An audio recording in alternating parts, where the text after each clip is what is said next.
जय जोहार, नमस्कार। दैनिक छत्तीसगढ़ चैनल देख रहे हैं आप। मैं हूं आपके साथ अभिजीत कुमार और करते हैं आज की खबरों की शुरुआत सबसे पहले बड़ी खबर के साथ।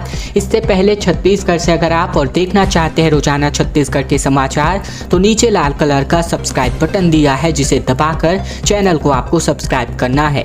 पहली बड़ी खबर, छत्तीसगढ़ में स्वाइन फ्लू का खतरा लगातार बढ़ता जा रहा है। बीते 24 घंटे में प्रदेश में स्वाइन फ्लू के 15 नए केसेस रिपोर्ट किए गए हैं। इनमें से बात करें तो रायपुर में सर्वाधिक 12 और दुर्ग में 2 केसेस मिल चुके हैं। वहीं 104 मरीजों का इलाज चल रहा है, यानी कि ये 104 एक्टिव मरीज हैं। स्वास्थ्य विभाग के मुताबिक रायपुर में 66, बस्तर व धमतरी में 4, दुर्ग में 10, रायगढ़ में 3 और अन्य राज्यों से 8, जबकि सूरजपुर, गरियाबंद, जांजगीर, कोरिया, कोरबा और बलौदाबाजार, दंतेवाड़ा जिले से एक मरीज अब तक रिपोर्ट हुए हैं। स्वाइन फ्लू के लक्षण व बचाव को लेकर के राज्य महामारी नियंत्रण और संचालक डॉक्टर सुभाष मिश्रा ने जानकारी दी है और कहा है कि संक्रमित व्यक्ति को तेज बुखार के साथ खांसी, नाक बहना, गले में खराश, सिर दर्द, बदन दर्द, थकावट से लेकर उल्टी दस्त, छाती में दर्द, रक्तचाप में गिरावट, खून के साथ बलगम आना व नाखूनों का नीला पड़ना स्वाइन फ्लू के लक्षण हो सकते हैं।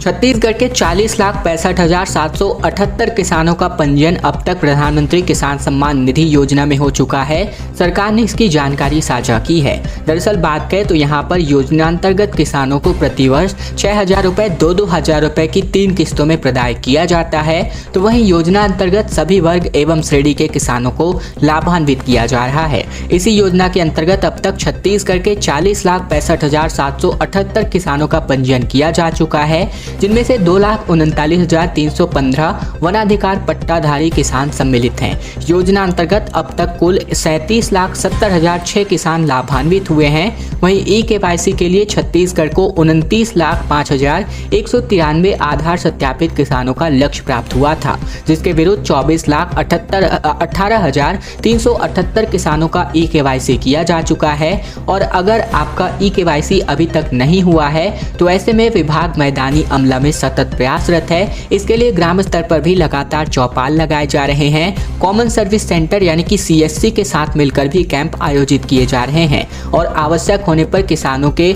घर तक पहुंचकर ई-केवाईसी भी कराया जा रहा है, ताकि जो भी यहां पर शेष किसान है जिनका ई-केवाईसी नहीं हुआ है, जो कि लगभग इनकी संख्या 4,86,815 है जिनका ई-केवाईसी शेष है, तो इसके लिए लगातार सरकार प्रयासरत है।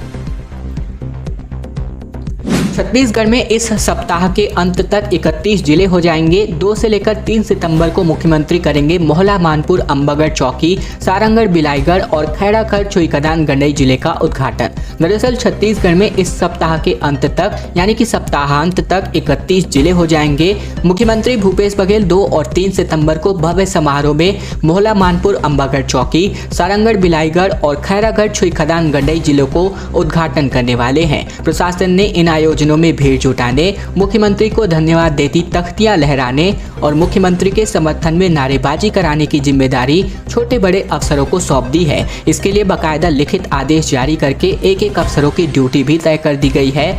मुख्यमंत्री का जो कार्यक्रम तय हुआ है उसके मुताबिक 2 सितंबर को दोपहर 1 बजे मुख्यमंत्री भूपेश बघेल मोहला, मानपुर के मिनी स्टेडियम में छत्तीसगढ़ के 28वें जिले मोहला, मानपुर, अंबागढ़ चौकी का शुभारंभ करेंगे। इसके अगले दिन यानी 3 सितंबर को सुबह 11 बजे सारंगढ़ के खेल भाटा मैदान में 30वें जिले के तौर पर सारंगढ़, बिलाईगढ़ का शुभारंभ होगा। वहीं यहां पर 3 सितंबर को ही दोपहर 1 बजे खैरागढ़ स्थित राजा फतेह सिंह खेल मैदान में छत्तीसगढ़ के नवगठित 31वें जिले के तौर पर खैरागढ़, छुईखदान, गंडई जिले का शुभारंभ होना है।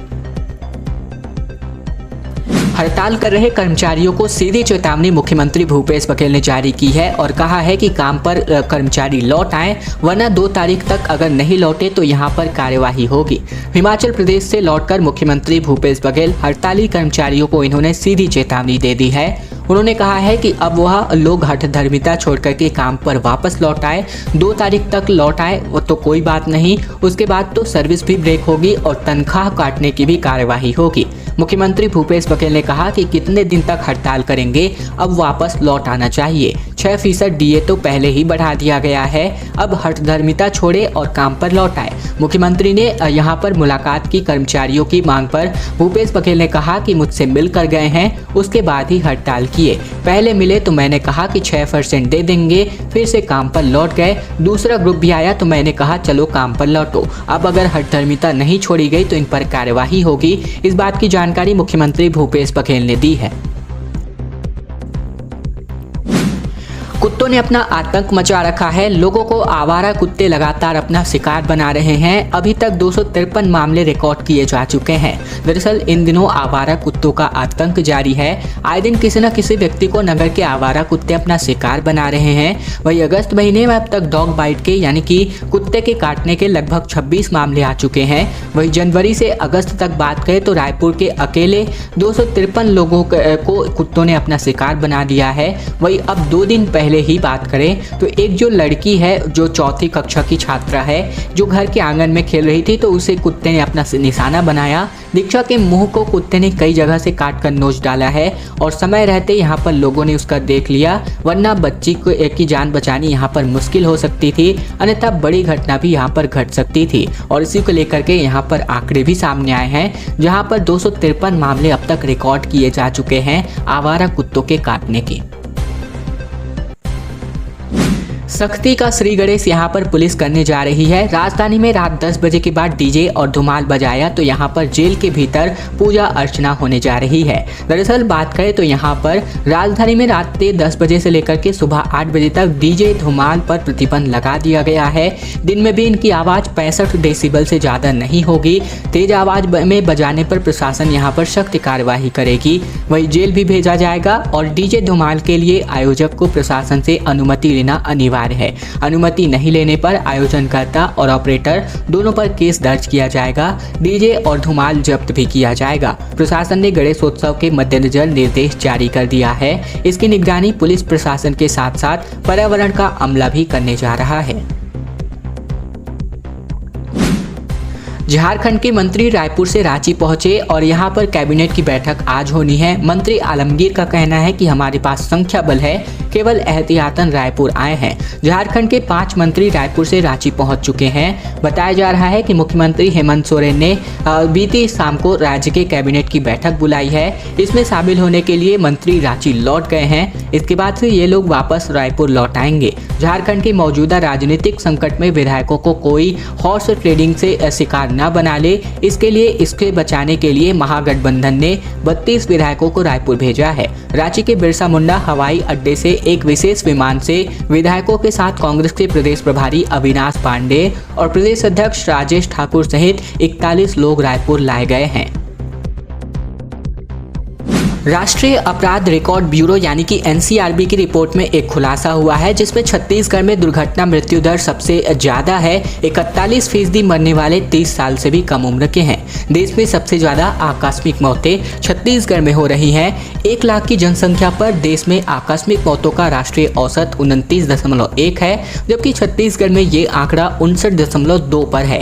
डेथ रेट में ये मामले छत्तीसगढ़ के बाद पुडुचेरी, अंडमान एवं निकोबार, हरियाणा, लद्दाख, मध्य प्रदेश और इसके अलावा महाराष्ट्र, ओडिशा और हिमाचल और साथ ही साथ केरल है।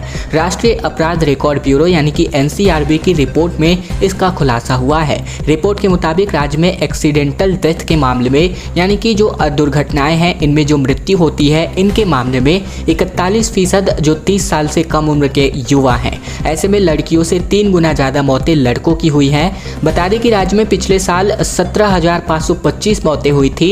इनमें से 7,164 30 साल से कम उम्र के थे।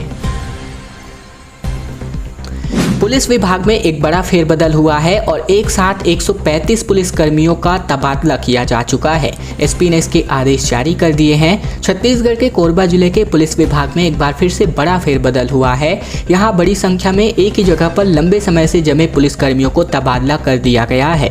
इस संबंध में एसपी ने आदेश जारी कर दिया है। जारी आदेश के मुताबिक कुल 135 पुलिस कर्मियों को तबादले किए जा चुके हैं। इनमें से 1 एसआई, 3 एएसआई और 131 आरक्षक शामिल हैं। 12 राज्यों से होकर गुजरेगी कांग्रेस की पदयात्रा। 100 पदयात्री होंगे ऐसे जो कन्याकुमारी से लेकर कश्मीर तक पूरा चलेंगे। दरअसल कांग्रेस 7 सितंबर से बड़े स्तर पर पदयात्रा का आयोजन कर रही है। कांग्रेस के राष्ट्रीय नेता राहुल गांधी इस पदयात्रा की अगुवाई करेंगे। छत्तीसगढ़ प्रदेश कांग्रेस अध्यक्ष मोहन मरकाम ने कहा है कि पहली बार इस देश में इतना व्यापक और बड़ा जनसंपर्क अभियान चलाया जा रहा है, जिसमें कन्याकुमारी से लेकर कश्मीर तक पदयात्रा आयोजित किया जाएगा। जिसके दौरान 7 सितंबर को शाम 5 बजे कन्याकुमारी में विशाल रैली होगी। केंद्र के पास अब तक जो है छत्तीसगढ़ सरकार के 46,000 करोड़ रुपए अटके हुए हैं। दरअसल खनिज लेवी, पेंशन समेत कई योजनाओं की राशि का इंतजार किया जा रहा है। केंद्र सरकार के पास छत्तीसगढ़ के 46,000 करोड़ रुपए से भी ज़्यादा का बकाया भुगतान है। इन पैसों की मांग के लिए राज्य सरकार की ओर से कई बार केंद्र सरकार को चिट्ठी भेजी जा चुकी है, लेकिन अभी तक यह राशि जारी नहीं की गई है। हमारी पड़ताल में ये बात सामने आई है कि विभिन्न मदों तथा टैक्स से मिलने वाली राशि का बड़ा हिस्सा जिस पर राज्य सरकार का हक है, उसे केंद्र सरकार ने दबा रखा है। इसमें से कोयला व अन्य खनिजों से मिलने वाली लेवी की ही लगभग 4,000 करोड़ रुपए से भी ज्यादा की राशि है। इसके अलावा पुरानी पेंशन योजना के 17,000 करोड़ रुपए शेष हैं। केंद्र सरकार द्वारा लगाए जाने वाले टैक्स में राज्य को 13,000 करोड़ रुपए से भी कम मिले हैं। इसी तरह मनरेगा में तथा 14वें वित्त आयोग के 300 करोड़ रुपए भी केंद्र स्तर पर ही रुके हुए हैं। खैर दोस्तों, आज की खबरों का सिलसिला बस यही तक का था। वीडियो अगर आपको पसंद आए तो वीडियो को लाइक कीजिएगा। चैनल पर नए हैं तो चैनल को सब्सक्राइब कर लीजिएगा, ताकि प्रतिदिन की महत्वपूर्ण खबरें, छत्तीसगढ़ के समाचार हम आप तक रोजाना पहुंचा सकें।